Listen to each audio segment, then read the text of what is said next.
This program is for informational and entertainment purposes only. It does not contain medical advice. Always contact your physician or qualified healthcare provider with any questions regarding a medical condition. Hello to you from wherever you're watching or listening to this podcast. You are listening to Refined for the Mind. My name is Tracy Cababito, and on this week's podcast, we are going to be talking about emotional intelligence. Yes, emotional intelligence. Listen, I know that many of us have not even thought about this as a skill. We haven't thought about the fact that this is something that we can learn. I want to share a statistic with you that I found in a research paper I was reading by a guy called Baron. But anyway, he says that nearly 25% of self-perceived physical health is related to one's emotional intelligence. It's influenced by one's emotional intelligence. So what is emotional intelligence? Emotional intelligence is the ability to perceive, understand, and manage one's emotions in a way that facilitates thinking. So in this case, it's your ability to use your emotions to facilitate thinking, as opposed to letting our emotions impede our thinking. And I will attach different resources I'll attach different resources in the description box so that you can go out there and look for yourself and see what works for you. And there's so many ways to know how you rank there's so many ways to know how you rank on the radar of emotional intelligence. There's so many ways to know how you show up in the world in terms of like emotional intelligence. But today we are going to look at what those characteristics are that show someone lacks emotional intelligence, what the importance of having emotional intelligence is, and how you can learn to be more emotionally intelligent. We're going to talk about most of the things that you can use to facilitate your growth, especially in the area of emotional intelligence, because it affects how you show up with your friends, it affects how you show up for your family, it affects how you show up for yourself, and even in a work environment. What are some of the things that you focus on when you are looking at emotional intelligence? One is intrapersonal knowledge, and the other is interpersonal knowledge. So people who rank highly with emotional intelligence are people who exhibit self-awareness, they exhibit self-management, they exhibit self-actualization, but they also show an understanding of the social space within which they live, an understanding of the people who they function with, an understanding of the people who they relate with, the people who they work with, the people who are their family members. It was also previously known as social intelligence. So in this case, think of emotional intelligence also as social intelligence. Charles Darwin thought of it as emotional expression. Yes, in the 1980s, thereabout. Before it became emotional intelligence, he thought of it as emotional expression. So we are not aware of how our emotions influence a lot of what we do and a lot of what we say. Because you see, emotions are usually automatic. They just happen. But there's a way for you to slow down. There's a way for you to learn how to navigate even difficult emotions. There's a way for you to learn how to be aware of the emotion before it manifests either on a vocal level or on a physical level.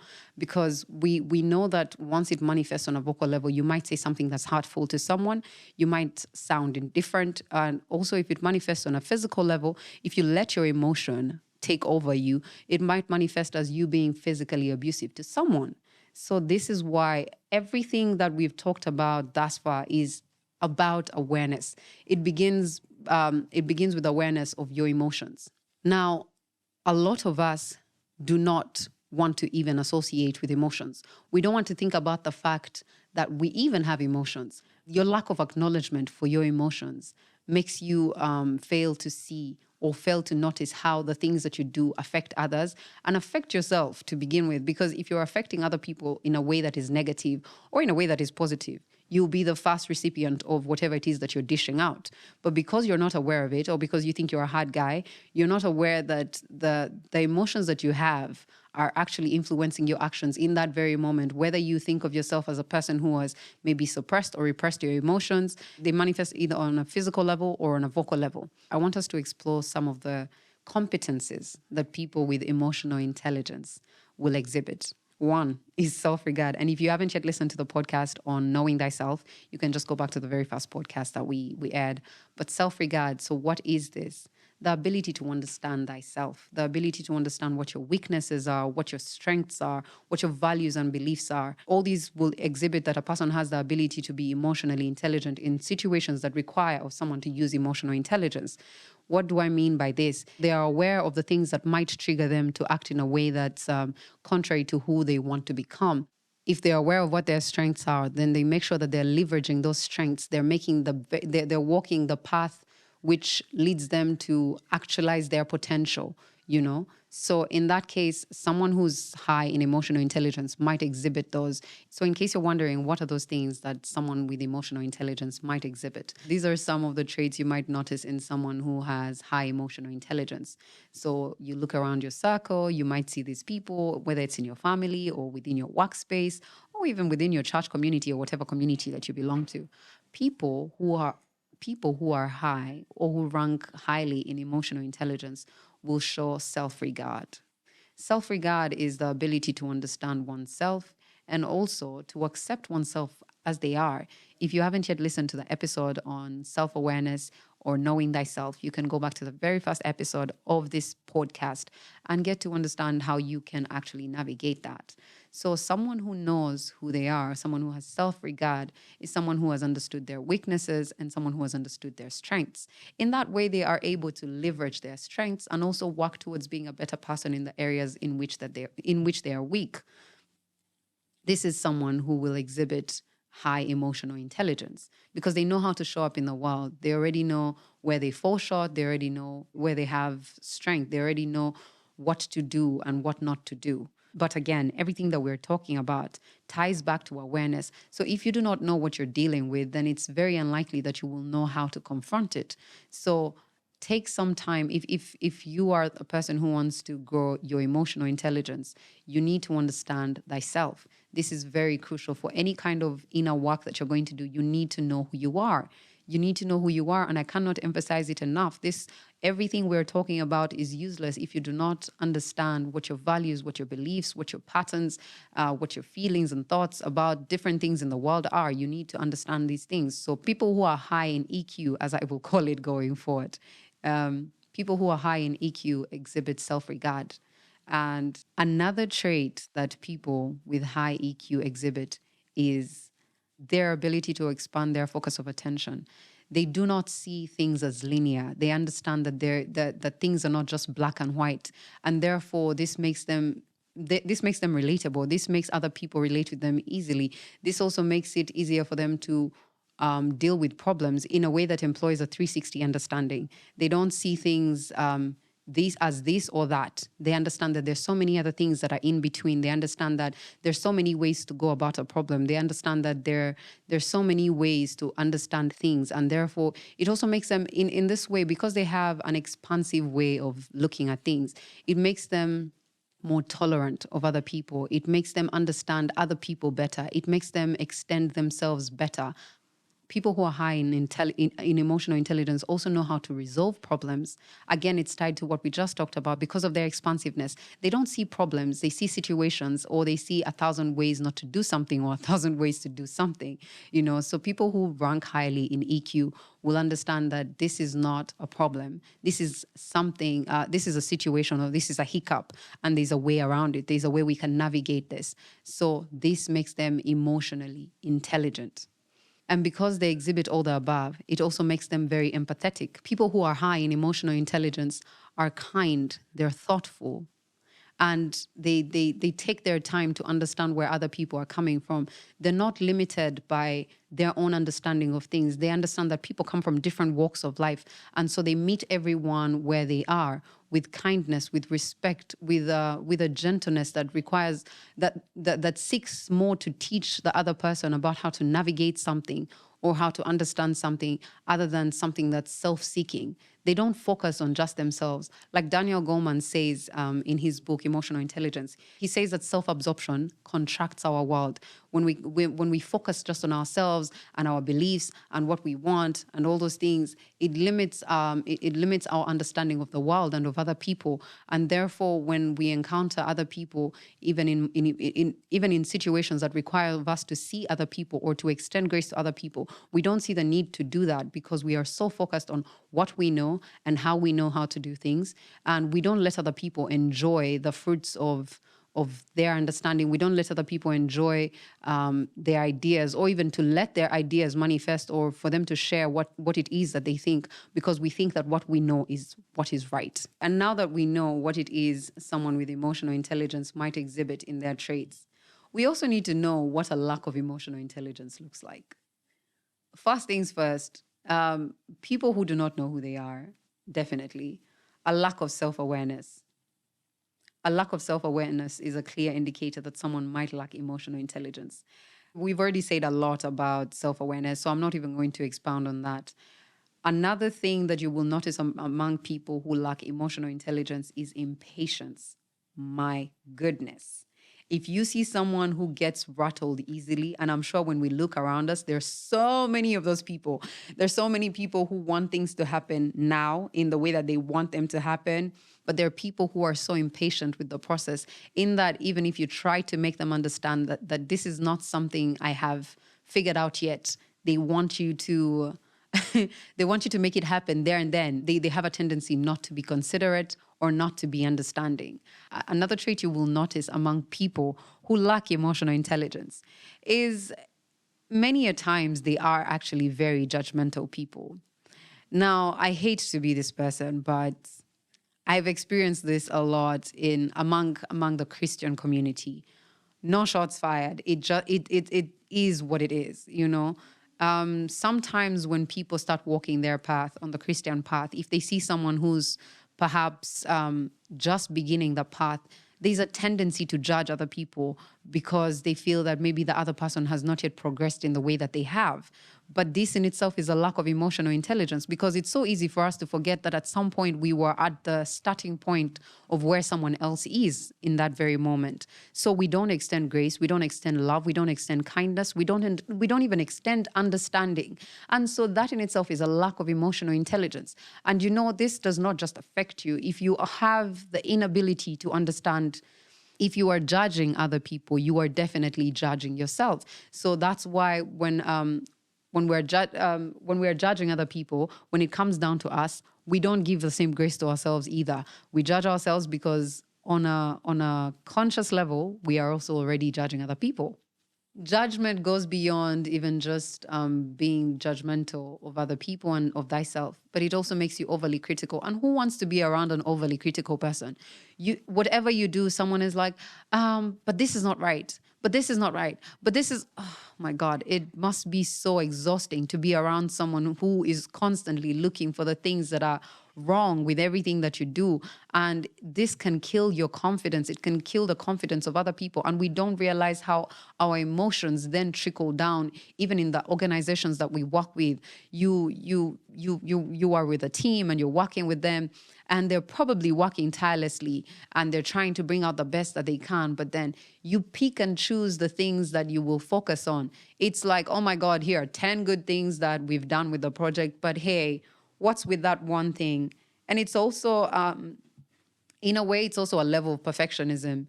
It's, and I don't know why we keep striving for it. It's not written anywhere that you are supposed to be perfect. We are flawed by nature, and yet we expect perfection out of everything. Again, if you're the kind of person who's doing this to other people, you are also doing it to yourself. You're telling your brain and you're telling your body that it is impossible for you to make mistakes and you shouldn't be making mistakes. And what is that going to do to your mental health? What is that going to do to your physical health? You're going to always feel like you're falling short. And that's why I believe that in Christianity, what they teach is we were made perfect through Jesus Christ. That covering then makes you understand that you are, in fact, incapable of being perfect. You can do your very best to make sure you work at your very best or you give your everything, but you cannot be perfect. And to strive for perfection, I think, is futile. But then again, that's just my perspective. Now that we've explored what a lack of emotional intelligence looks like, I want us to explore how we come up with the blind spots that we have about our emotions. Now, the first thing I want to talk about is cultural and societal conditioning. depending on how you were raised, where you were raised, who raised you, the reason you are blind to your emotions or to your impulses is because of that setting.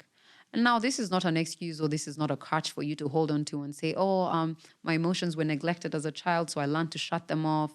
Or they told me that as a man, I'm supposed to be strong and I should never exhibit any emotion, especially emotions that lean into being sad or crying, because then it makes me less of a man. This is yes, you have been conditioned to think in that way, but I don't think it's an excuse for you to continue to function in that way.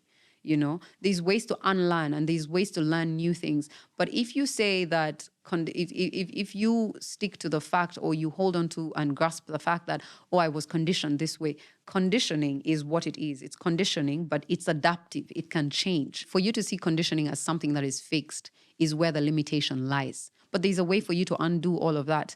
And if it takes you being aware of the fact that, hey, this is not even a belief I had. I don't think that a man crying makes a man weak, or I don't think that a man showing somebody he cares about them is a sign of weakness. I can undo this because it wasn't my belief. It's something that was forced down on me. And I was a child and I was impressionable. And so I took on the habits and the behaviors and the beliefs of other people, the people who are around me, the people who nurtured me, or the people who I was entrusted to do these things for me, the nurturing. And so in that way, you're not helpless anymore. You're not a victim in the story.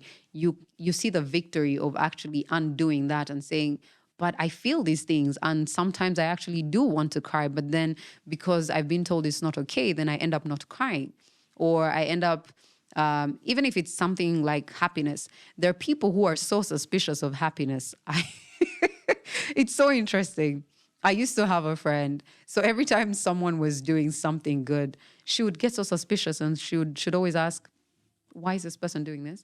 And what are their intentions? And oh my God, it's too good to be true. Oh my God, because you have been conditioned to actually only relate to pain, only relate to sadness. And it's important for you to realize those things and say, I don't want to live like this anymore because it's not serving me. Another way we learn to be blind to our emotions is unhealthy coping mechanisms.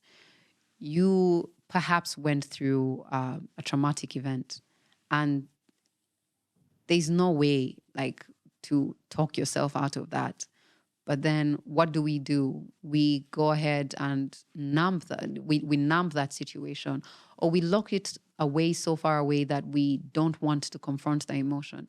And I just want to say, even right now, that whatever it is you have buried at the bottom of the barrel, it will come to the surface. Maybe not now, maybe not even tomorrow. I mean, tomorrow, like the day tomorrow. But at some point, all these things that you keep locking away catch up with you, because ignoring something that has happened to you is not dealing with the problem. If there's a problem, you have to deal with it. And the only way to deal with it is to go through it. So it requires of you to actually sit with the emotion and accept that the emotion is there. And in due time, you start to investigate why it's there. In due time, you also begin to non-identify with it. But there's no way for you to move past the emotion if the coping mechanism that you have is repression, because that's what many of us do. You kind of just choose to say, I'm not going to deal with that. Not now, not today, not ever. But the truth is, you say not now, not ever, and you are you are in the most unexpected place one day, and the emotion catches up with you. I'll share a story with you. I had been working for a certain organization for quite some time. Quite some time is, for me, can be a year or even two. Quite some time can be a very short time in my world. Anyway, so I had been feeling a certain way about the environment that I was in. I felt unseen, and I felt that I wasn't understood in the workspace that I was working in. And I was pretty young at the time. So I kept on repressing the emotion. I distracted myself with the work. I just kept on working. I kept on going. I did my best. I showed up. I gave my all. And one time we had a team meeting. And the team meeting was for us to, align, because everything within our team was beginning to fall to pieces. So the person who was producing the show just kind of wanted to understand what's happening. Why are we not, in alignment with each other? Why are we not working well together? What could be the problem, Like any other team meeting, like what can we do to be better? So anyway, everyone airs their grievances. And oh, this is so embarrassing. I don't want to share it, but hey, okay. Everyone airs their grievances and then eventually the meeting ends. By everyone airing their grievances, I mean everyone except me. I felt so small. I felt so unseen. And these were feelings that were already there. Oh, my friend, we were in a board meeting. I just let out a flood of tears. I cried so much. I said, nobody cares about me. Nobody has asked me how I'm doing this work thing. Nobody has done this. And so the person who was producing the show was on the phone because they were not based here. So they were just confused. They're like, I'm so sorry. What's wrong? What's going on? Can we talk about it? Keep in mind, there was a time when I had asked one of the team members that we were working with, someone who was on the team, I'd told them, nobody has asked me about how I'm balancing A, B, C, D and A, B, C, D. And the person said, oh, and you expected someone to ask you that? Yeah. That's when I knew the corporate world was not for me. I said, wow, yo. So now we're in the meeting, and now because I've brought it up, and now the person who's over the phone is more empathetic towards the whole situation, and they're saying, oh, no, I want you to air your grievances. I'm so sorry. I didn't realize that you had any because no one has brought up a complaint from you. But that's because I really wasn't communicating anymore about what it is I was dealing with, because I had brought it up before and someone else, kind of just shut that down. And so I did the same. I shut off the emotions. I shut off what I was feeling. And then now there's this person in the meeting and now they're saying, oh my God, we're so sorry. I didn't realize that. In my mind, I was like, don't even do that. I talked to you like a few months or like weeks ago and you outright told me no one was going to ask me that. So I'm telling you this because I know that repression is not the way. Was I embarrassed? Absolutely, completely and totally embarrassed that I cried in front of maybe 15 people. That's how I felt. And you don't want it to get to that point because even the outburst that I had is also a lack of emotional intelligence. And that's why you shouldn't repress your feelings. Away from that, repressing your feelings can also turn into an autoimmune disease. And these are, again, other things we will explore as we continue to understand what it is that we're dealing with.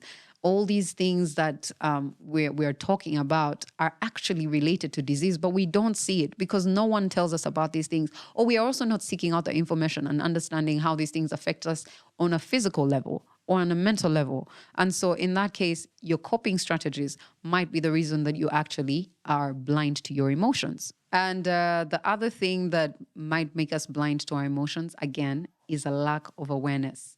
Whether it's awareness of yourself or awareness of the room that you're in, i.e. like the people that you're relating with, whether it's a lack of awareness of the system within which you function, that in itself will make you lack emotional intelligence because you don't know how to approach every situation in your life. You don't know how to approach the feelings that you feel because you can't even identify them. You can't name, you can't recognize, you can't talk about how you feel because you don't know how to. You haven't trained yourself how to. And there's a deception around emotional intelligence. We're not told that you can learn how to be emotionally intelligent.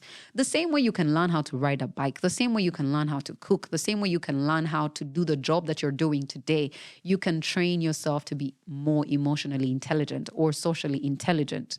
I don't know of a path, I don't know of a single entity of work that does not require of you to deal with people or does not require of you to show up as who you need to be. This is why it's so important for you to actually take the time to learn or train the skill. And before I even proceed, there's a way of being aware of the feeling without being caught up in the feeling. So awareness calls of you to see how the feeling is sweeping you away or might sweep you away. When you become aware of something, then you can fall behind the energy. It's you observe it as it arises, but then you don't get caught up in the melodrama of the feeling or the emotion. the reason it becomes emotion is because it's energy in motion. You've directed your energy towards something, whether it's anger, and now you're feeling it at an intense level. And because most times it's automatic, you just kind of fly with whatever it is that it's telling you to do. So there's no moment where your emotional and rational brain kind of just become one, and then you weigh the consequences of what it is that you're about to do. You just kind of, if it's the emotion directing you, you go with the wave. You drift with it and say, this is what it wants me to do, and that therefore that's what I will do. So what are some of the ways you can become emotionally intelligent? Or what are those things that you can practice in order to train your skill of emotional intelligence? Because like I said, it's a skill. Like anything else, that the limitations are within the conditioning of your mind. I want to explore some of the things, not everything, but some of the things that can help you on this journey to harnessing your skill of emotional intelligence, self-awareness. In thinking about self-awareness, think about self-efficacy. Self-efficacy is the ability for you to show up for yourself and actually pursue the goals that you want to pursue and change the things that need to be changed, whether this is within a workspace or within the relationships that you have outside of your workspace. So think of self-awareness and think of self-efficacy as some of the ways in which you can become emotionally intelligent. The other way you can become emotionally intelligent is having social awareness. Man, some of us don't know how to read the room. Read the room, pay attention to other people. It's not enough for you to have intuition, the wisdom of thyself without having knowledge of other people. Because if you have no knowledge of other people, you are pretty much clueless. And what do I mean by paying attention to other people? As an actor, actually for any actor listening to this, you know that when you are in a scene with someone, your scene partner. Now, I know there are actors who are selfish, who are just only interested in how they look on screen and how their character is going to thrive and shine. But for a really good actor, they understand that having a scene partner makes the scene that much better. In order for you to actually make a scene as beautiful as can be, you have to be paying attention to the other person. You pay attention to what they say. You pay attention to their nonverbal clues. And in talking about this, I realized that a lot of what actors do actually is related to emotional intelligence, So there's a way to communicate that transcends words. There's a way to communicate that doesn't need all the verbal things that we usually have within our conversations. You can sit with someone in silence and have so much to say to each other without saying anything, Pay attention to the nonverbal clues that people are giving you. Is someone seated like this? So if I sit like this and if I came onto this pod like this, for the people who are just listening and not watching, I have my arms crossed around my chest. I think that this communicates something. This says something. It says I'm guarded and I'm not ready to receive. But if I open up, then that's also communicating something else. If the thing with emotions is they actually show physically before they show before we even say them vocally. So you might tell someone is maybe clenching their teeth, or sometimes we're not even aware of it, but there are those nonverbal clues that manifest. I can tell when someone is nervous by the tone of their voice. Is their voice pitchy, or does it sound like they're gasping for air? If you are aware and you have that social awareness, you'll be able to pick up on all those nonverbal clues. Or sometimes someone might be speaking a bit too fast, like they're just trying to get through everything. Or someone might be speaking really slowly and, they're trying to set the mood for something else. They're trying to take you they're trying to take you to some place other than perhaps where you are. They're trying to slow you down. And so you need to pay attention to those nonverbal clues. What is their face telling you? What does their posture tell you? What is the tone of their voice telling you about what it is that they're communicating to you? So having that social awareness, or if you train if you train your social awareness, you are actually training the skill of emotional intelligence.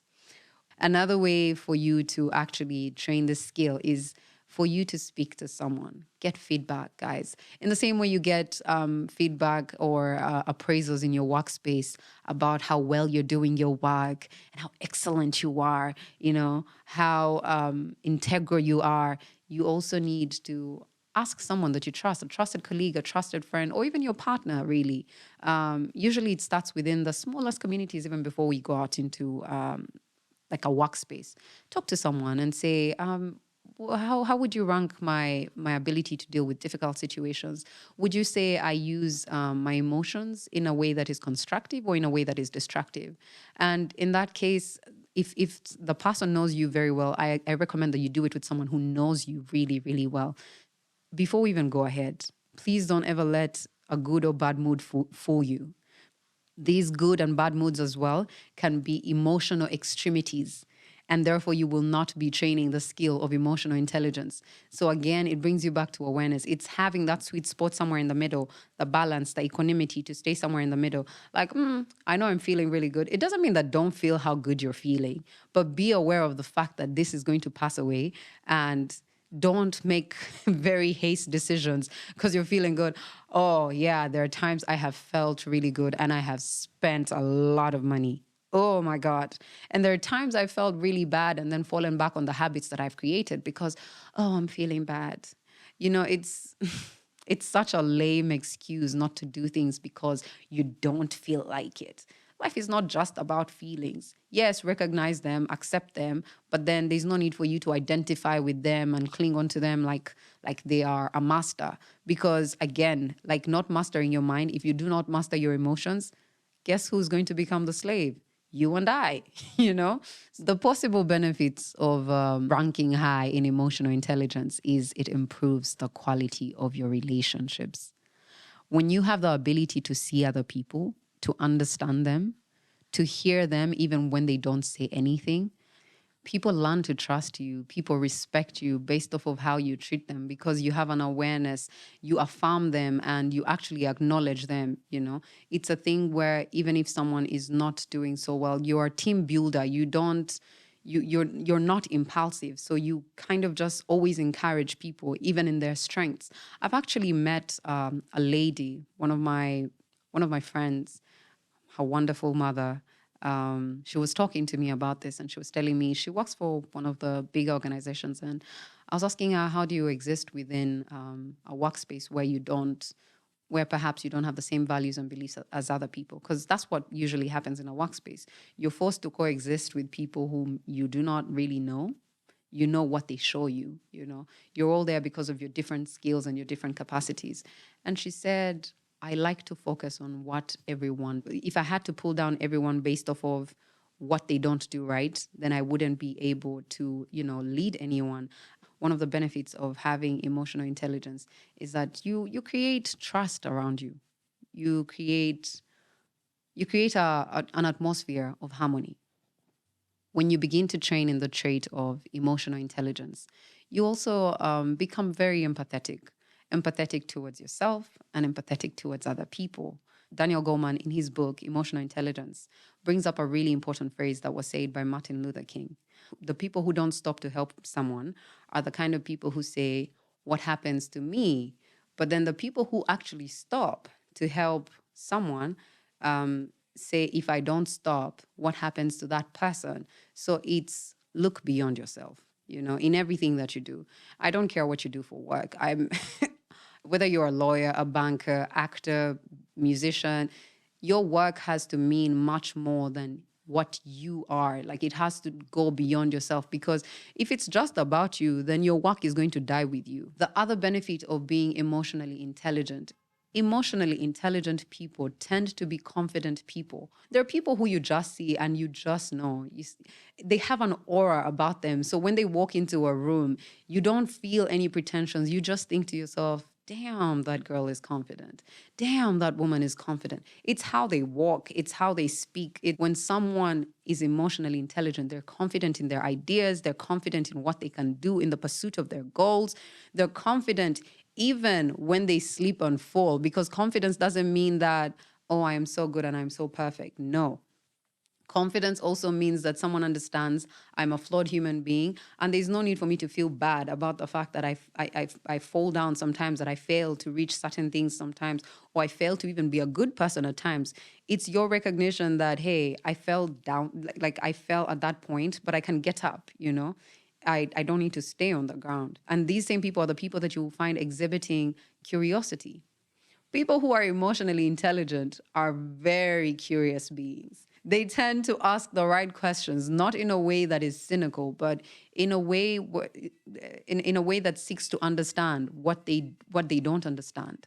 It's so and so did ABCD, but it's not, oh, so and so is terrible. It's not, oh, Tracy's such a terrible person. It's, why did Tracy do that? Because you see, terrible is such a vague word.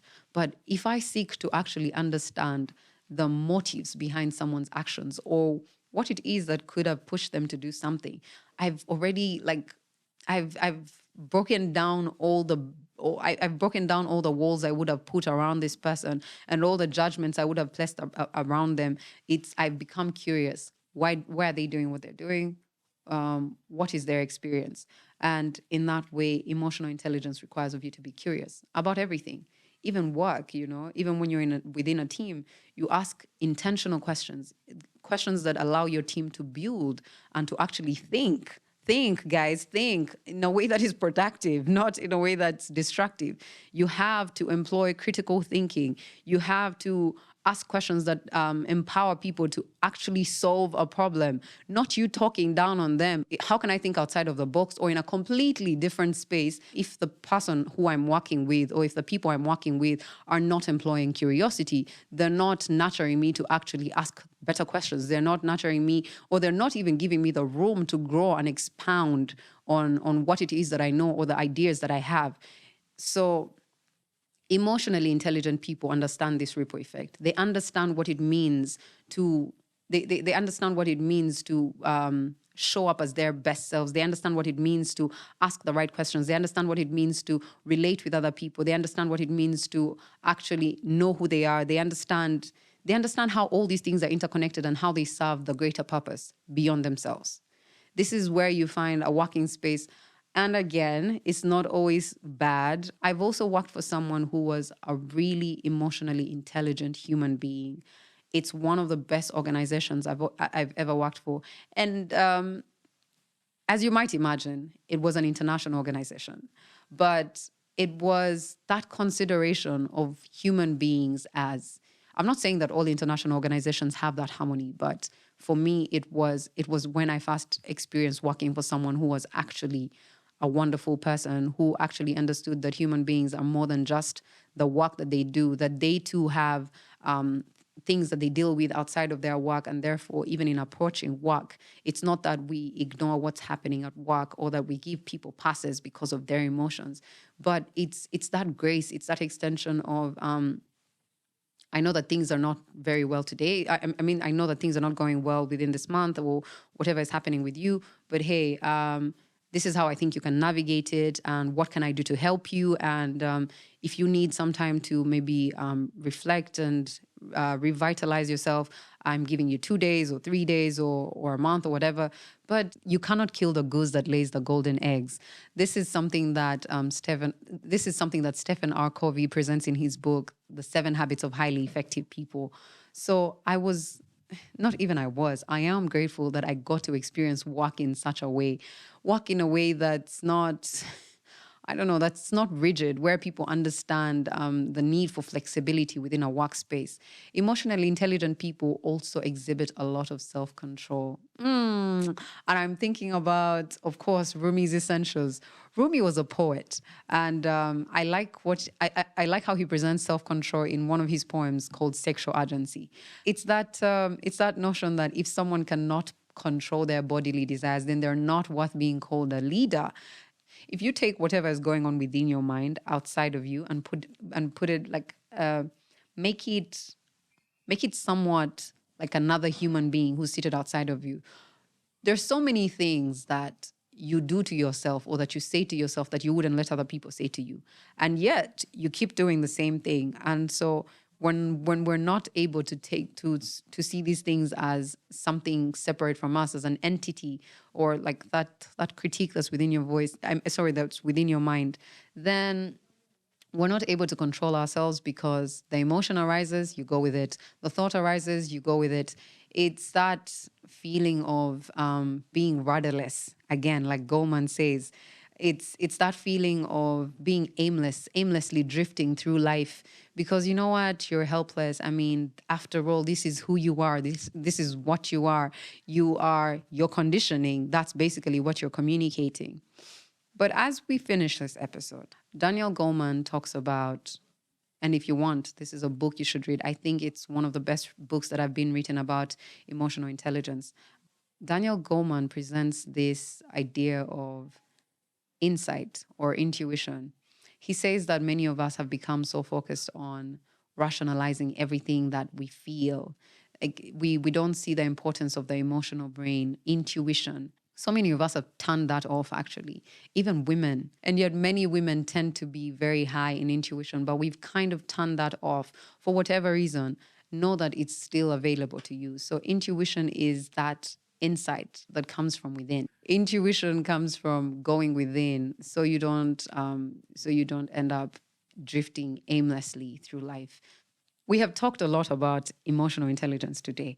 And as usual, we need to slow things down so we can bring everything back home. So go back, and if you feel like there's anything that you missed, if you want to share certain ideas with us, please get down to our social media platforms. We will just add them to the description box, and we will also add an email where you can send us a voice message if you have any ideas that you want to share with us via email. I just want you to know that we are building a community where we can share ideas. And if you have any input, any feedback on how you feel like this podcast could be so much better, you are welcome to share all that with us. But I want us to slow down so we can actually take in everything we've talked about today. If you are in a place where you can get some quiet time for yourself, I invite you to go through a mindfulness exercise with me. Find a place where you can sit comfortably and breathe in. Breathe out.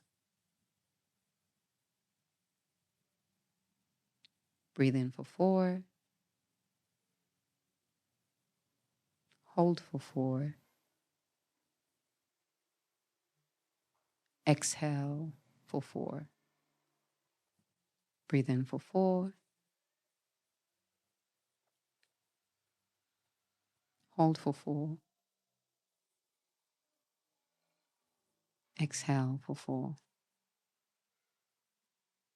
Now I want us to breathe much deeper to calm the mind. The reason we're doing these mindfulness exercises is so we can learn that there are ways to breathe intentionally, even in moments of stress. There are ways for you to slow down when you feel that everything is going up in flames. Breathe in for 4. Hold for 3. Exhale for 8.